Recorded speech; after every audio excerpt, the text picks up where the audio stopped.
Hi friends, இன்னைக்கு நம்ம பாலக் பன்னீர் எப்படி பண்ணுறதுன்னா பார்க்க போகிறோம். அதுக்கு பாலக்கீரை, முந்திரி பருப்பு, பாதாம் பருப்பு இதெல்லாம் தண்ணியில் ஒரு 5 மினிட்ஸ் நல்லா கொதிக்க வச்சு எடுத்து வச்சுக்கணும். அதை ஒரு மிக்ஸி ஜாரில் போட்டு அதோட 2 பச்சை மிளகாய் போட்டு நல்லா ஃபைன் பேஸ்ட்டாக அரைச்சி எடுத்து வச்சுக்கணும். ஒரு கடாயில் கொஞ்சம் நல்லெண்ணெய் விட்டு அதில் பூண்டு, இஞ்சி, 2 காஞ்ச மிளகாய், சீரகம் இதெல்லாம் போட்டு நல்லா வதக்கிட்டு அதோட 2 பெரிய வெங்காயம் போட்டு அதையும் நல்லா பொன்னிறம் ஆகிற வரை வதக்கி எடுத்துக்கலாம். அதோட 2 தக்காளி பழம் போட்டு அதையும் நல்லா வதக்கிட்டு அதோட 1 ஸ்பூன் மல்லித்தூள், 1/2 ஸ்பூன் சிவப்பு தனி மிளகாத்தூள் போட்டு நல்லா வதக்கிட்டு அதை தனியாக எடுத்து ஆற வச்சிடலாம்.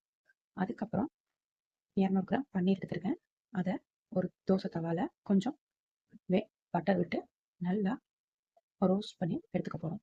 அது 2 பக்கமும் நல்லா திருப்பி போட்டு நல்லா ப்ரௌன் கலரில் ஆகிற வரை நல்லா 4 பக்கமும் டோஸ்ட் பண்ணி எடுத்துக்கணும்.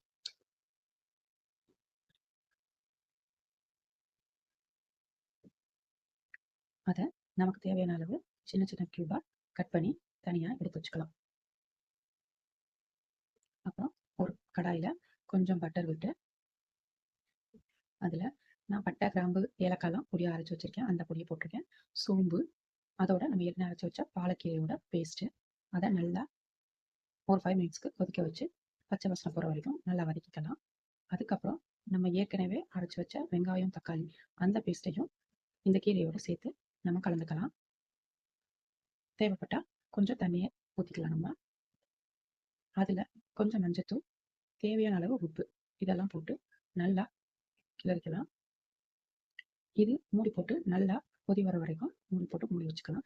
இப்போ நான் இதில் வந்து கொஞ்சம் சர்க்கரை சேர்த்துருக்கேன். அந்த இனிப்பு டேஸ்ட்டுக்காக. உங்களுக்கு தேவைன்னா சேர்த்துக்கலாம், இல்லைனா ஸ்கிப் பண்ணிக்கலாம். நல்லா கொதிச்சதுக்கப்புறம் பன்னீர் எடுத்து போட்டுக்கலாம். அதுவும் கொஞ்சம் நேரம் கழிச்சு கொத்தமல்லி இலையை தூவி இறக்கிடலாம்.